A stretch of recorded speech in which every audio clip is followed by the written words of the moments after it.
Depois destas coisas, aconteceu que Nabote, o jezreelita, tinha uma vinha em Jezreel ao lado do palácio de Acabe, rei da Samaria. Disse então Acabe a Nabote: dá-me a tua vinha como um jardim de verduras, pois ela fica bem perto da minha casa. Em seu lugar, te darei uma vinha bem melhor que essa. Ou se parecer bem aos teus olhos, te darei dinheiro pelo seu preço. Mas Nabote respondeu a Acabe: longe de mim dar a ti a herança dos meus pais. É assim que 1 Reis, capítulo 21, começa o relato da dramática morte de Nabote de Jezreel. E é por essa história, a vinha de Nabote, que a cidade de Jezreel é comumente conhecida. Outros dois fatos que lembram Jezreel na Bíblia são a funesta morte da princesa Jezabel, mulher do rei Acabe, como aparece lá em 2 Reis 9, e a decapitação a mando de Jeú dos 70 filhos de Acabe, sendo suas cabeças levadas ao portão da cidade de Jezreel, assim diz lá em 2 Reis 10. Estas chacinas selaram o golpe militar de Jeú em Israel Norte. No entanto, se a fama de Jezreel se dá pelos relatos que tratam dos homicídios ali realizados, sua importância está no fato de ser uma espécie de cidade particular da dinastia Omrida. As duas realidades são a razão de o porquê Jezreel ser recordada na Bíblia como uma cidade maldita, como aparece lá em Oséias 1:4.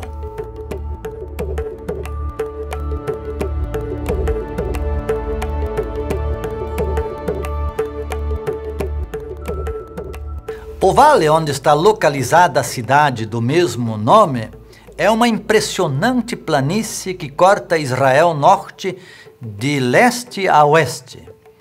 Situado entre a região montanhosa da Samaria, no sul, e a região montanhosa da Baixa Galileia, no norte, o vale de Jezreel é banhado pelos rios Quizon e seus afluentes e o Harod e seus afluentes. Curiosamente, os dois rios correm em direção oposta.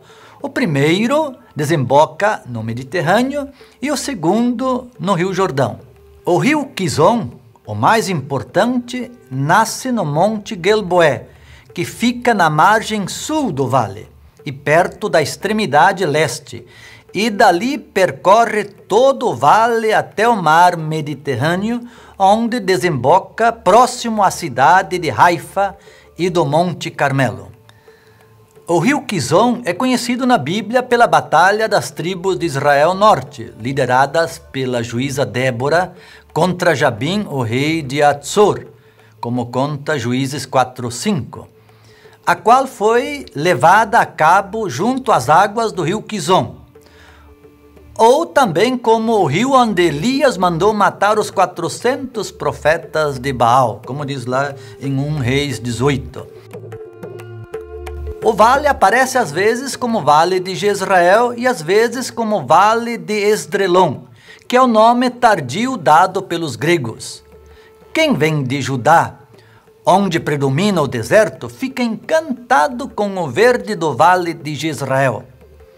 Como o vale perpassa toda a extensão de oeste a leste, o território israelita, estendendo-se inclusive para o além-Jordão, em direção às terras de Gilead, não há montanhas que impedem os ventos de trazerem as nuvens, carregadas de chuva, do mar Mediterrâneo.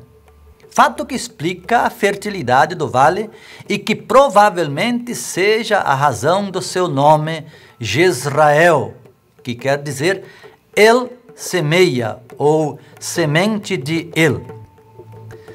No inverno, as chuvas são tão constantes que chegam a formar verdadeiros pântanos, pois devido à planura da geografia, a água fica estagnada, dificultando inclusive a locomoção.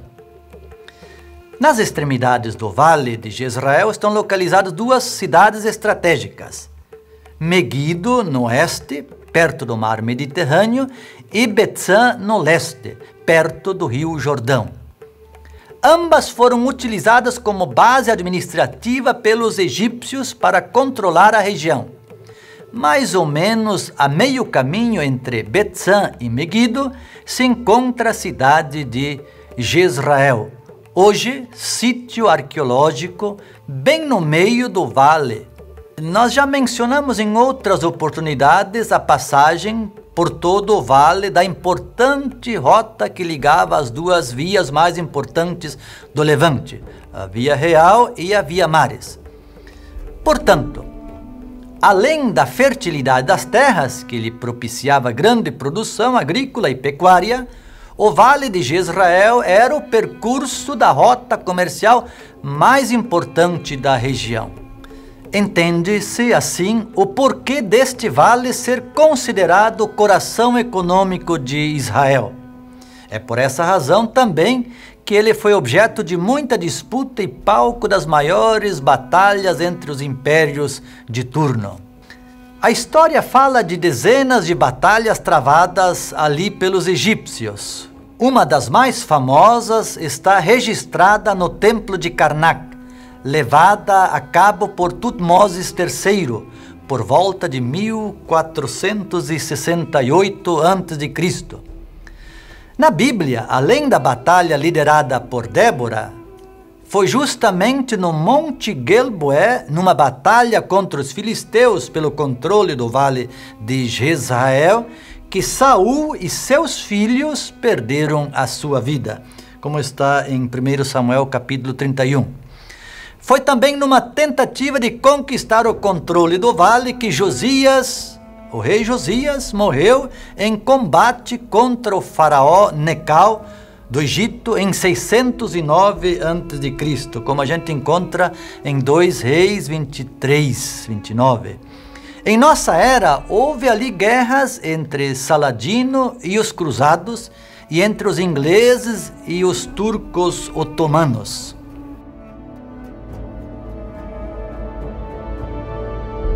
Como mencionamos anteriormente, grande parte dos sítios arqueológicos de Israel Norte foram pouco escavados no passado.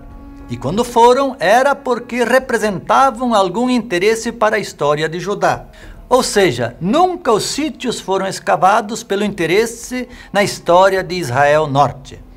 É o caso de Tel Jezreel, que só começou a ser escavado com maior afinco na década de 90.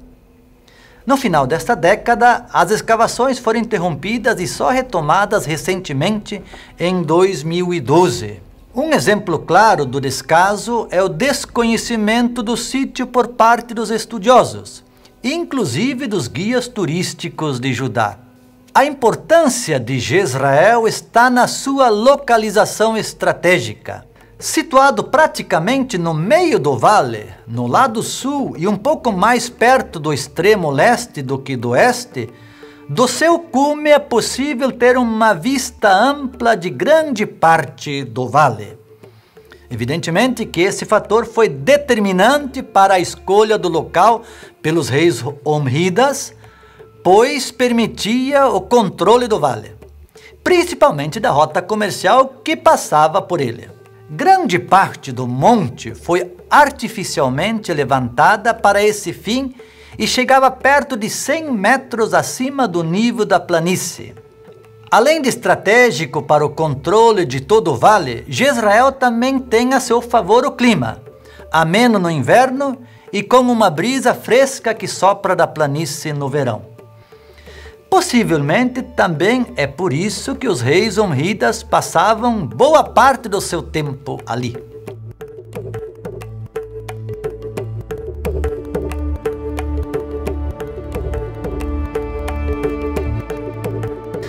As escavações no Tel Jezreel podem ser divididas em 3 períodos: década de 80, década de 90 e a partir de 2012. As escavações da década de 1980 foram muito limitadas e rústicas. O mérito maior destas escavações foi fazer o levantamento do Tel e chamar a atenção para a sua dimensão. Na oportunidade, as escavações se concentraram na parte oeste do Tel, onde havia uma vila medieval otomana. Ali foi escavada uma igreja e uma mesquita otomana. As ruínas da igreja medieval são as que ainda hoje sobressaem quando se avista o Tel.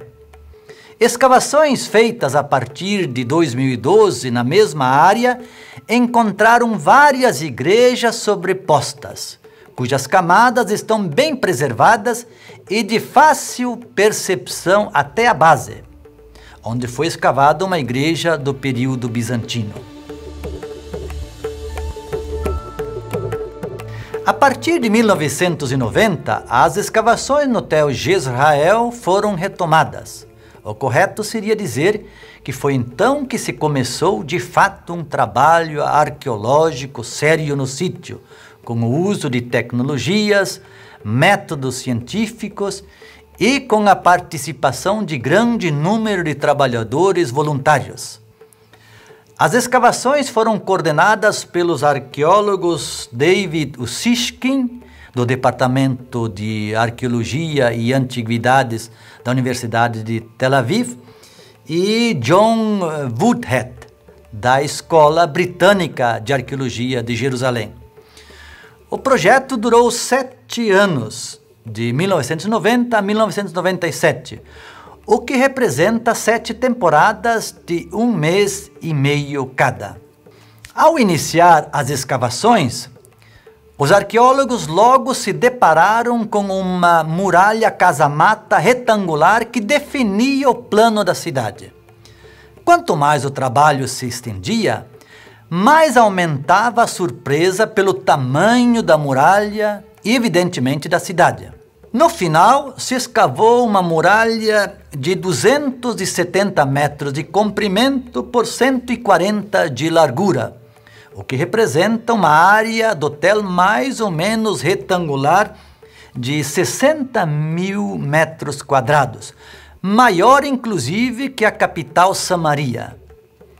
Nas esquinas, do lado oriental do retângulo, foram encontradas 2 enormes torres, e no lado sul, perto da torre, foi escavado um portão de 4 câmaras. Os arqueólogos ficaram em dúvida se o portão original se compunha de 4 ou de 6 câmaras, pois pelo estilo do portão é bem provável que ele tivesse tido 6, como os encontrados em Megiddo, em Gezer, em Hatzor.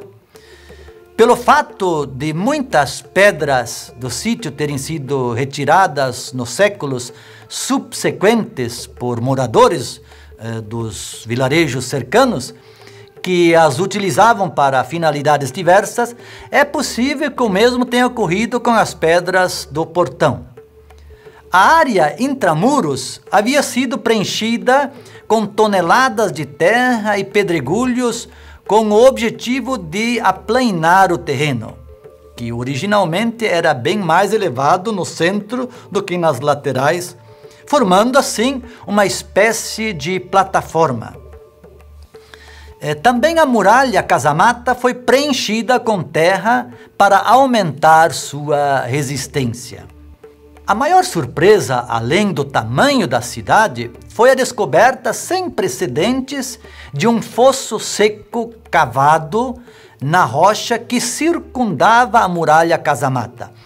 O fosso tinha 670 metros de comprimento por 6 de profundidade e mais ou menos 5 de largura, o que significa que do fundo do fosso até o cume da muralha se chegava a uma altura cerca de 10, 11 metros.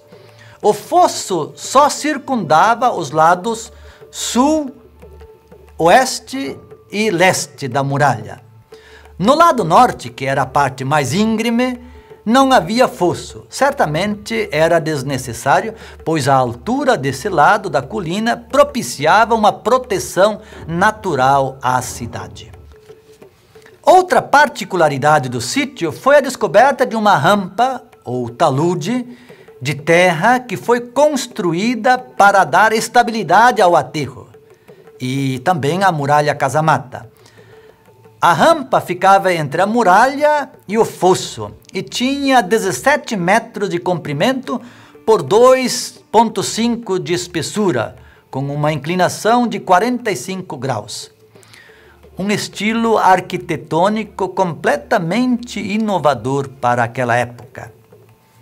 Esta estrutura colossal, fosso, rampa, muralha casamata e torres, davam à cidade características de uma autêntica fortaleza militar. É bem provável que a cidade tenha tido de fato essa função. A decepção dos arqueólogos ficou por conta da inesperada ausência de estruturas de grande porte no interior da fortificação. Além do resto de 2 edifícios públicos localizados junto à Torre Sudeste, nenhuma construção mais relevante foi escavada. Pela dimensão da cidade, se esperava encontrar palácios e templos, mas até o presente momento, nenhum sinal que pudesse apontar para tais estruturas foi encontrado. Acredita-se que o motivo dessa ausência talvez seja a erosão que castigou principalmente a área oeste do sítio, onde foi localizada a vila medieval. Em todo caso, uma coisa parece óbvia: Jezreel tinha poucas construções. Fato que indica que a cidade era provavelmente uma espécie de fortaleza ou cidade-fortaleza militar.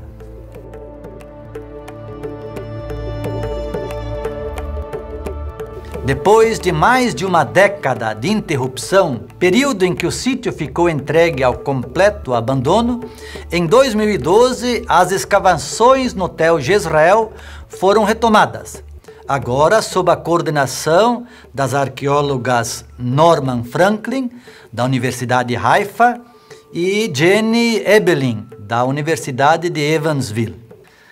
Além destas 2 universidades, o projeto contou com o apoio e participação de um consórcio de universidades dos Estados Unidos e de um grande número de voluntários, entre funcionários e estudantes.